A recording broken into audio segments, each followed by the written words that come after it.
how to use static pages on the Content Randomizer plugin. First, we're going to go to Template Pages. Go to a page, click on Edit. Once you're in that page, there will be a section for static content. We're going to click on it.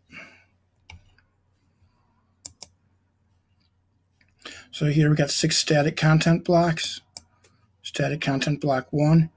So number 1 is just a vanity number for block 1. So whatever's here is block 1. Content block 2. So you got a 2, static block 2. You would put a 2 in that spot. If you had a third content block, static content block, it would be block number 3. You would put the static content block 3 as shown here in the content. Content block 1, you'll see static 1, static 3, static 4, static 5, static 6. And what those do is on the site itself, when you view it,